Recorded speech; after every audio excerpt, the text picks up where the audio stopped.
चलिए अब हम टेबल मीनू तथा उससे संबंधित आने वाले विभिन्न ऑप्शंस की जानकारी देखते हैं। एमएस वर्ड में टेबल मीनू में यहाँ विभिन्न कमांड दिए हुए होते हैं। ड्रा टेबल, इस कमांड के माध्यम से आप table and border tool bar को ओपन कर सकते हैं। जैसे मैंने यहाँ पर क्लिक करता हूँ तो automatically table and border tool bar देखिए राइट साइड में यहाँ पर ओपन हो गई है। आप इसे यहाँ से उठाकर कहीं रख सकते हैं। कई बार ये टूल बार ऊपर आ जाती है, आप कहीं पर भी इसको रख सकते हैं। दूसरे ऑप्शंस की बात करें तो यहाँ इंसर्ट ऑप्शन है। इंसर्ट में टेबल ऑप्शन पे क्लिक करेंगे तो आप एक नई टेबल इंसर्ट कर सकते हैं। जब हम टेबल इंसर्ट करते हैं तो वहाँ पर आपको डायलॉग बॉक्स प्राप्त होगा। डायलॉग बॉक्स में आपको नंबर ऑफ कॉलम और नंबर ऑफ रो लिखनी होती है। मान लिया जाए हम यहाँ पर एक नई टेबल इंसर्ट करने जा रहे हैं तो यहाँ पर आपको number of column, number of row लिखा हुआ रहेगा। साथ में यहाँ ऑटो फिट बिहेवियर, तो ऑटो फिट बिहेवियर में हम ऑटो फिट टू विंडो लेंगे ताकि जो टेबल इंसर्ट हो वो पूरी विंडो में फिट हो जाए। चलिए हमने टेबल इंसर्ट कर ली है।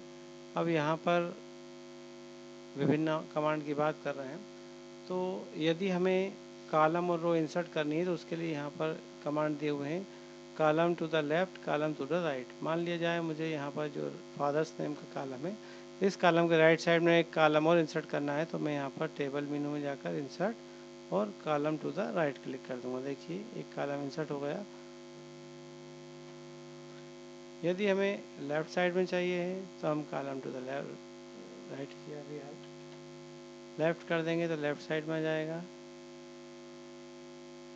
ये देखिए इस प्रकार से आप एक कॉलम इंसर्ट कर सकते हैं। रो की बात करें तो यहाँ पर टेबल मेनू में इंसर्ट ऑप्शन में जाकर एक नई रो इंसर्ट कर सकते हैं। जिस रो पर हम सेलेक्ट करके रखेंगे हमारे कर्सर को, उसके एबाव या बिलो में हम अपनी रो को इंसर्ट कर सकते हैं। देखिए एक रो इंसर्ट की, देखिए यहाँ ऊपर एक रो इंसर्ट हो गई। इसी प्रकार से यदि हम बिलो लेते हैं तो बिलो में एक रो इंसर्ट हो जाती है।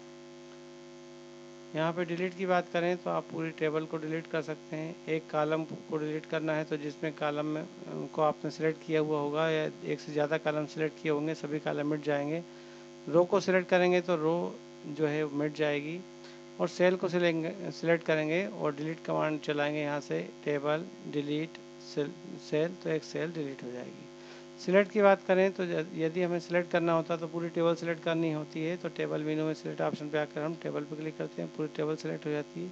इसी प्रकार से यदि रो या कॉलम को करना होता है तो हम इस प्रकार से ऐसे भी कर सकते हैं माउस के द्वारा या सीधे कमांड के माध्यम से भी कर सकते हैं। ज़्यादातर जब ज़्यादा डाटा अवेलेबल रहते हैं आपके टेबल में उस समय हमें यहाँ पे सेलेक्ट ऑप्शन का उपयोग इस प्रकार से करना होता है, नहीं तो हम माउस के माध्यम से तो कर ही लेते हैं।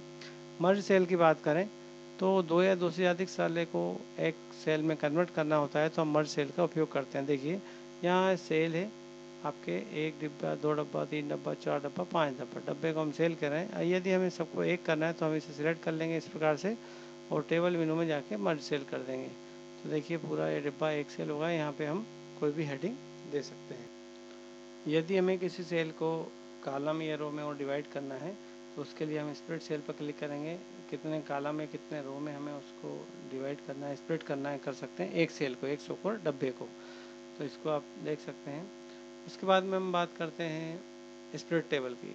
जिस रो पर आपका कर्सर है वहाँ से अगर आपको ब्रेक करनी है टेबल और अगली दूसरी टेबल क्रिएट करनी है तो आप किसी पहले की बनी बनाई टेबल को इस प्रकार से स्प्लिट कर सकते हैं। देखिए मान लिया जाए हम यहाँ पर राजेश पे क्लिक करते हैं, टेबल में जाके और स्प्लिट टेबल पर क्लिक कर देते हैं तो यहाँ पर एक टेबल ये देखिए स्प्लिट हो गई, टूट गई है। यहाँ पे ऑटो फिट की बात करें तो यहाँ पर आपकी टेबल को ऑटो फिट से संबंधित ऑप्शन दिए गए हैं कि आपकी टेबल विंडो में ऑटो फिट हो जाए या कॉलम के अनुसार ऑटो फिट हो जाए या आपके कंटेंट के अनुसार ऑटो फिट हो जाए। इसी प्रकार से यदि आपको रो इवनली बराबर बराबर हाइड करनी है तो आप सिलेक्ट करके सभी रो को डिस्ट्रीब्यूट रो इवनली कर सकते हैं। इसी प्रकार से यदि कॉलम को बराबर बराबर चौड़ाई में सेट करना है तो डिस्ट्रीब्यूट कॉलम इवनली सेट कर सकते हैं। यदि हम टेबल के हेडिंग को प्रत्येक पेज पर लाना चाह रहे हैं ऑटोमेटिकली तो आप टेबल के हेडिंग को इस प्रकार सेलेक्ट कर लेंगे और टेबल मेनू में जाकर और यहाँ heading and row and repeat option पर क्लिक कर देंगे। तो ऐसा करने पे आप देख सकते हैं कि अगली जो पेज है, अगला पेज, उस पर ऑटोमेटिक